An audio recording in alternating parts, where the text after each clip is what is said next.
Y ya está acá a quien le doy la bienvenida, a la ministra Pamela Caletti. Hola Pamela, ¿cómo estás? Hola, ¿cómo estás? Un gusto, por fin nos podemos encontrar. La otra Así vez que es. viniste. Sí, justo no estabas, exactamente. Así que qué bueno, muchas gracias por invitarme nuevamente. No, porque es muy importante todo lo que ha pasado en este último tiempo. No solamente el tema de lo que tiene que ver con violencia familiar o violencia doméstica. Me importa que tratemos, si estás de acuerdo, todo lo que es la reforma del Código Civil y Comercial. ¿En qué le puede modificar o en qué nos puede cambiar a todos los ciudadanos de estas reformas? Porque algunas son bastante importantes, no solamente tienen que ver con el tema de actuar de diferentes formas en lo que es lo comercial, sino en lo civil también, con los niños, los adolescentes, los jóvenes, la vida en pareja, todo eso. Así que empiece, mi querida doctora, por el tema que más le guste de todo eso, y vamos haciendo algunas acotaciones. Bien, perfecto. Bueno, el 1 de agosto de este año entró a regir, como decías, el nuevo Código Civil y Comercial, y realmente yo señalaba que es un momento histórico, que va a quedar en la historia de Argentina, porque realmente es una obra que viene a reemplazar a lo que fue el Código de Vélez Sarsfield, que es de 1869. Atrasadito estábamos, ¿no? Exactamente. ¿No? Y el Código de Comercio, que era de 1862. Han habido numerosas reformas a esta normativa que fueron adecuándola a las transformaciones que vivió la sociedad argentina, transformaciones sociales, económicas, políticas, culturales. Y en ese sentido tenemos reformas importantes como la 17711, la ley de matrimonio civil, la ley de divorcio, la ley de derechos civiles de las mujeres, adopción, propiedad horizontal, un sinnúmero de leyes que iban ayornando esta normativa, pero de 140 años atrás. Y yo creo que una de las primeras cosas importantes de esto es que es un solo cuerpo normativo que rige todas las relaciones civiles y comerciales de los argentinos. Y además hay una reducción importante de normas, de más de 4.500 normas, quedaron 2.671. Más o menos la mitad. Exactamente, que estaban aparte todas, como te decía, en un cuerpo originario, pero en sucesivas normas que lo iban modificando. Ahora tenemos un cuerpo normativo que regula toda la vida privada de los argentinos, y no hay argentino que escape a la aplicación del código. Desde la concepción estamos ya incorporados en este cuerpo normativo, de manera que nos alcanza a todos. Ahí paremos un minuto, porque en esta reforma del código el tema de la concepción está muy bien explicada, desde el momento que es vida ese ser que está adentro de la panza de la mamá. ¿Qué es lo que dice este artículo? Es que desde la concepción misma hay persona. Obviamente esto va a quedar en interpretación, y hubo muchas dificultades, más que nada por todo lo que son los procesos médicos de fertilización asistida, que van a ser objeto de normativa especial, ¿no? Hubo muchas cosas que eso, y después lo que es propiedad de los pueblos comunitarios, los pueblos aborígenes, también quedó derivado a una ley. Esas son normas que van a tener que complementar, ¿no? Que van a tener que complementar la legislación civil. Vos hablabas que el código anterior se iba ayornando de acuerdo a todo lo que iba rigiendo la vida de los ciudadanos argentinos. Hubieron algunas transformaciones. Muchas veces dentro del ámbito legislativo será medio reacio a tratar estas modificaciones. Tampoco fue fácil. No. Pero como desde el gobierno nacional se introdujeron en estos 12 años muchísimas reformas que hacen a la vida de cada ser humano, era conveniente tener estas modificaciones escritas y aprobadas.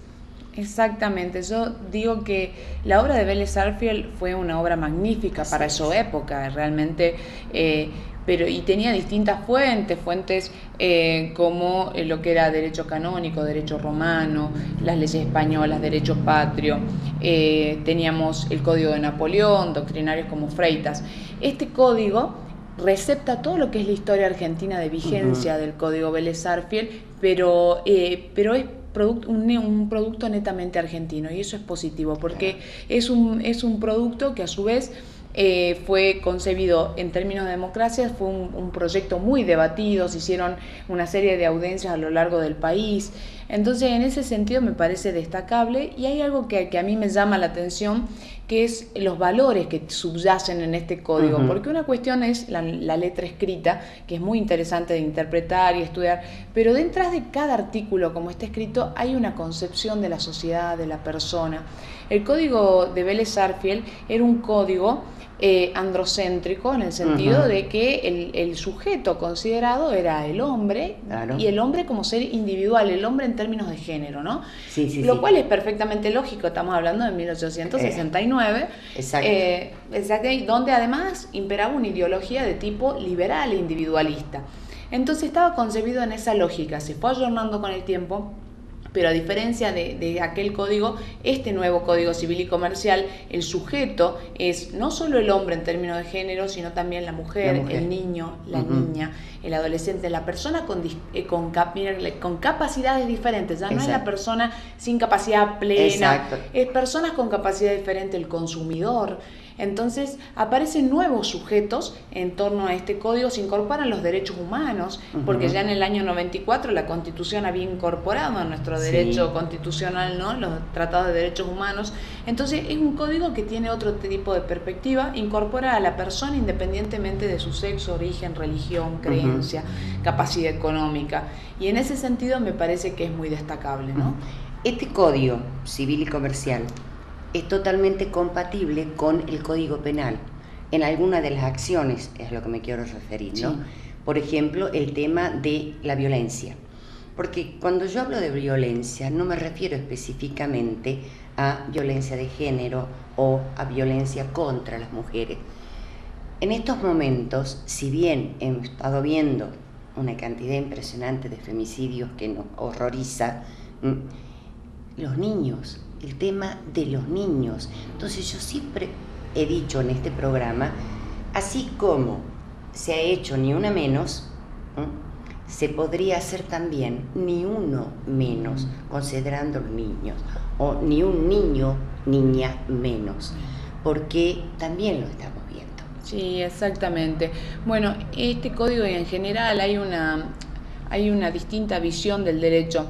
Leía, a mí me gusta mucho, yo enseño ciencias políticas hace más de 10 años en la universidad. Entonces cuando vemos en filosofía, por ejemplo, Aristóteles planteaba que existían 3 tipos de relación entre amo y esclavo, hombre libre y esclavo, mujer, hombre y mujer, y adulto y niño, y eran todas relaciones de poder, de subordinación. Sin duda, bueno, la esclavitud ya ha sido abolida, aunque tenemos esclavitud del siglo XXI como la trata de personas. Exactamente.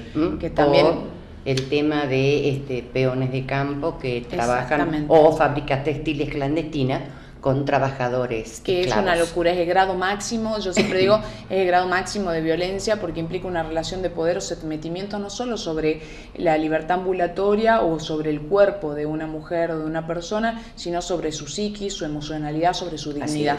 Sí. Entonces realmente es tremendo, y eso en materia de mujeres implica que tenemos mucho por luchar en tema de género, porque también sin demanda no hay trata, entonces sin cliente no hay trata. Esa es otra cuestión, es una causa subyacente, ¿no?, en la trata. Pero volviendo a esto de los niños que me decías, va cambiando la forma de visión de los niños, y este código lo tiene. Ya no hablamos de patria potestad sobre los niños, de potestas, de poder, sino hablamos de responsabilidad parental, porque y entonces esto va en la nueva lógica de que el niño no es objeto de tutela, sino sujeto de derechos. Perfecto. Y hablamos de la Convención de los Derechos del Niño. Exacto. Es otra, por eso te decía, a mí la verdad que estudiando el código y lo que dice el artículo es apasionante. Ahora, mucho más apasionante es leer la ideología que subyace en cada uno de estos. Hablar de patria potestad y hablar de responsabilidad parental implica una visión del niño como sujeto de derecho y no como objeto de tutela. Exactamente, ¿no? Porque anterior a toda esta modificación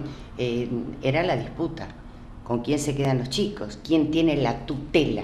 Exactamente. Si se la dan al padre, se la dan a la madre. Si algún antecedente de alguno de los dos no era concordante con la vida que podían llevar los niños, entonces se le daba a uno o a otro la tenencia. bueno, ahora también es la tenencia compartida. Exactamente, porque se parte, hay muchas cuestiones, hay normas que pueden ser criticables o no, después uno entra en cada norma en particular, pero hay cuestiones que son fundamentales. Por ejemplo, se criticó mucho el tema que se llama matrimonio express. Sí.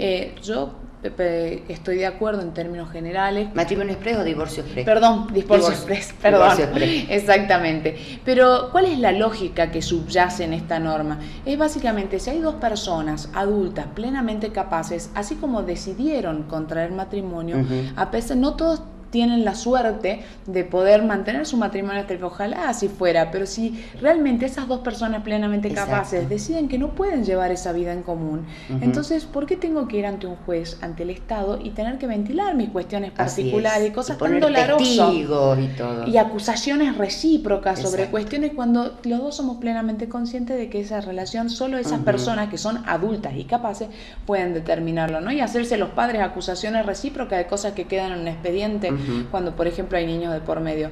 Entonces, hay que ver también, hay que hacer por ahí un análisis más profundo, o por ejemplo, regular las uniones convivenciales. Claro. El lunes fue el primer día hábil del Código Civil y Comercial, y el lunes el gobernador firmó un decreto reglamentando las uniones convivenciales, y a partir del lunes mismo en el Registro Civil de Salta se podía inscribir estas convivencias. Y esto es fundamental porque era una realidad. ¿Cómo modifica el código la convivencia? Y lo que pasa es que la normativa anterior no existía. Entonces, y era algo que existía en la realidad. Exacto. Entonces se fue regulando jurisprudencialmente, pero en las normas no existía la regulación de la convivencia. Y era, o sea, de nada sirve negar la realidad. Entonces le regulemos y le demos un marco jurídico. Eso es lo que se hizo. Hoy por hoy se pueden inscribir a partir del lunes en el registro civil con una simple anotación. Y entonces le da un marco legal a una realidad que es innegable. Cada vez son mayores las cantidades de relaciones convivenciales, ¿no? Y no por eso la pareja, ya sea hombre o mujer, o la pareja, independientemente de su sexo, va a quedar desprotegida, ¿sí? Entonces me parece que el código nuevo reconoce la voluntad de vida común, ¿sí? Independientemente de la formalidad escrita que se le dé, sea un acta de matrimonio o un acta de convivencia. Claro, porque después venían todos los inconvenientes. Exactamente. Si no había existido un divorcio y estas personas convivían muchísimo tiempo, la nueva pareja, venía todo el tema del sucesorio y claro, y que si pasaron 20 años, pasó 20 años conmigo, 10 con vos y todo, entonces legalmente era como vos explicabas, se ventilaba todo ante la justicia, lo cual yo creo que la vida privada es privada, por algo se habla de la privacidad de las personas, y con el tema de el divorcio express es sencillísimo. Escuchaba que el mismo día hábil que ya se podía utilizar este código, una persona, un hombre que estuvo casado solamente 27 días, ingresó después de 27 años su divorcio express. Claro. Fue el primero. Mira, sí, realmente hay cuestiones, yo creo que el Estado no puede hacer caso, desconocer la realidad. Y en ese sentido, por eso yo digo que el Código Civil y Comercial es un producto argentino, porque reconoce esa realidad, reconoce las uniones convivenciales, el apellido, por ejemplo. En definitiva, antes iba el apellido del hombre primero. Sí. ¿Por qué eso es así? Si ahora estamos en una relación de igualdad, bueno, se lo va a resolver, digamos, en paridad, en igualdad. Entonces yo creo que esos eran resabios de patrones culturales machistas, patriarcales y sexistas que existían y que ya hoy por hoy estamos derribando. Incluso en el lenguaje es muy cuidadoso en ese sentido, porque a veces el lenguaje construye realidades, ¿no? Entonces hay un montón de aspectos destacables, otros que irán surgiendo y que por ahí en el transcurso del tiempo se irán modificando o los irá puliendo la jurisprudencia o normas complementarias, pero en términos generales me parece muy positivo para los argentinos tener un código pensado en términos de igualdad y diversidad y de inclusión social en ese sentido un código que eso también es muy destacable, es algo que pasa desapercibido, porque a veces los abogados estamos pensando en el instituto jurídico, la interpretación, y hay algo que es muy importante, que el código ha sido redactado en un lenguaje muy sencillo. Es una obra que no es para juristas, ni jurisconsultos o especialistas en derecho, es para aquellos que va a regular, para la gente, y está redactado en esos términos, porque todos y cada uno de los argentinos vamos a estar aplicando, vamos a estar incluidos en la aplicación de este código, no solo los abogados. Claro. Y entonces, y por eso nosotros el primer día hábil hicimos unas jornadas de informativa sobre el código y entregamos más de 300 códigos civiles y comerciales en forma gratuita, porque creemos que el derecho tiene que toda la sociedad tener acceso a derecho. Es así, ¿no? Exactamente, sí. Pero y la idea de esto es acercar el derecho a la sociedad y empoderar al ciudadano. El que ejerce sus derechos es el ciudadano, no el abogado. El abogado es un auxiliar de la sociedad y del derecho. Pero por eso es muy importante, y algo que no se suele destacar, esto, que sea una obra de fácil lectura y fácil comprensión, ¿no? Totalmente. Una de las cosas que también le interesa a la gente en la parte del comercial del código es todos sus derechos como consumidores. Exactamente. Cosa que la gente desconoce y no se pone las pilas como para tratar de ir a la Secretaría de Defensa del Consumidor. Bueno, esto le está arrimando mucho más que antes todo lo que sea defenderlo como consumidor. Exactamente, los derechos del consumidor ya fueron incorporados en nuestra Constitución en la reforma de 1994 y no estaban receptados en una ley general, pero ahora el Código Civil y Comercial los recepta expresamente en esto que te señalaba, que el sujeto ya no es el hombre en términos individuales, sino también el consumidor. Y eso sí es muy importante, porque las relaciones de consumo implica que entre el consumidor y el proveedor de servicios no hay una relación de igualdad que lo puedas tratar de la misma manera que otro tipo de relación. Entonces hay otro lente con el cual ver esa relación jurídica, y eso es importante. Es como la relación cuando hay violencia. No hay una relación de igualdad, y por eso en violencia no se puede mediar, porque no hay dos personas que estén en las mismas condiciones para poder llegar a un acuerdo. Entonces el derecho tiene que trabajar para empoderar al más débil, para lograr una sociedad más justa, una sociedad con justicia, es decir, con hombres y mujeres libres bajo el paraguas, ¿no?, de un orden jurídico justo. Pamela, ¿algo más que quieras destacar de esta reforma del código? No, sin duda. Porque sé que te quedan... Dame que pasar de tu tiempo, no del mío. No hay problema. No, realmente hay muchas cuestiones. Mira, podríamos, de hecho... yo quería tenerte una hora completa, claro, te cuento. Yo tenía justo un compromiso, pero yo encantada, así que vuelvo. Perfecto. Aparte, el derecho es una cosa que me apasiona. Yo ejercí la profesión desde que me recibí y realmente me apasiona. Y como te decía, no es solo lo que dice la ley, sino me encanta leer la entre líneas. Claro. Que es a lo que insto constantemente a mis alumnos en la universidad, a que aprendan a leer entre líneas en todo. Exacto. En el Código Civil, en un diario, en un discurso. Hay que someter todo al prisma de la racionalidad y digo, de construir la realidad, ¿no? Lo cual es medio peligroso, porque uno empieza a ver tantas cosas, son puertas que uno abre y luego nunca más va a poder cerrar. No, básicamente me parece, quería señalar por ahí estos puntos principales del código, y después hay muchísimas modificaciones en familia, derechos reales, que la verdad que, por ejemplo, nosotros empezamos con el Ministerio de Justicia a capacitar a nuestros abogados desde el proyecto, desde antes que se sancione el código, con lo cual la capacitación fue cambiando según las modificaciones, pero fue muy interesante porque íbamos viendo el porqué de cada cosa. Finalmente, una vez que se sancionó, estuvimos haciendo capacitaciones no solo para afuera, digamos, para algunos organismos y en algunos barrios que eran más informativas que capacitaciones profundas, y capacitando a mis propios abogados todas las semanas. Hay capacitaciones internas, cuando se cierra el horario de atención al público, todos a estudiar, porque nosotros brindamos asesoramiento jurídico y tenemos que estar a la altura de las circunstancias. Sin duda es un importantísimo desafío para todos los abogados, no solo el Estado, ponernos a estudiar de vuelta, pero bueno, es apasionante, eso es lo que nos mantiene vivos, ¿no? Totalmente. Así es. El lunes fue una capacitación para el público en general. ¿Se va a repetir? Sí, sin duda. Nosotros ya habíamos trabajado con la Escuela de la Magistratura en una capacitación dirigida a abogados de la matrícula, jueces, fiscales y asesores. Y nosotros queríamos esta del lunes, cambiamos el viraje y fue una capacitación para la sociedad en general. Habían abogados, jueces y defensores, y había fundaciones, ONG, ciudadanos salteños, y por eso fue una capacitación de acceso libre y gratuito y con entrega de un ejemplar de Código Civil y Comercial gratuito. Lamentablemente limitados por la capacidad del salón, que eran 300 personas, claro. En 2 días se inscribieron más de 350 personas, no podíamos creer, pusimos lista de espera, pero realmente casi no llegó la gente de lista de espera, así que bueno, asumimos el compromiso, esto lo hicimos con Susana Canela y Pablo Cosiner, así que asumimos el compromiso de en el mes que viene volver a hacer las capacitaciones y mantenerla en forma constante, incluso hicimos circular una planilla para que cada uno anote qué temas le interese y en función de eso ir orientando las capacitaciones allí, ¿no? Por mi parte, la última pregunta, porque no puedo dejarla pasar. Sabemos que sufrió la sociedad cambios bastante profundos.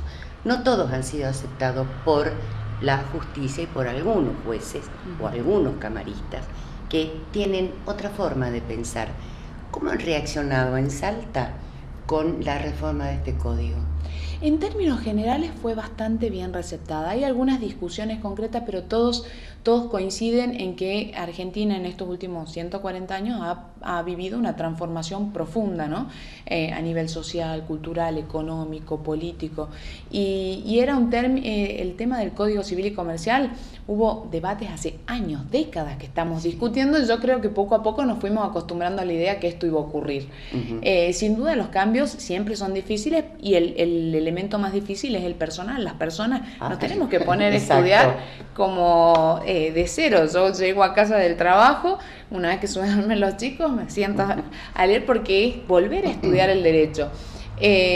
Yo creo, en términos generales, hay muy buena receptividad. Me sorprendió la vocación de ponerse a la altura de las circunstancias. Y eso realmente implica que tenemos material humano, personas con capacidad y con intención de cambio, de construir una sociedad mejor. Y eso es muy bueno. Como te decía, en 2 días, más de 300 personas inscritas, yo no podía creer. Y con las jornadas que hicimos con la Escuela de la Magistratura, tuvimos que cambiar de salón porque fueron más de 400 inscriptos. Nosotros la habíamos previsto originariamente para 80, porque queríamos hacer algo bien profundo. Entonces era tanta la demanda que la ampliamos a 200. Y era tanta la gente de lista de espera que la ampliamos a 400 porque entendíamos que era la primera. Y vamos a tener que seguir haciendo este tipo de capacitaciones porque nos sorprende la avidez de conocimiento que existe, ¿no?, en todos los sectores. Es que la sociedad tiene ganas. Exactamente. Realmente eso es bueno. Está motivada. Totalmente. Pamela, muchísimas gracias por haber estado acá y obviamente varias cosas de ese código vamos a seguir tratando en otro programa. Totalmente. No, muchas gracias a vos por la invitación y a disposición. Siempre es un placer. Gracias. Igualmente que tengas un buen fin de semana.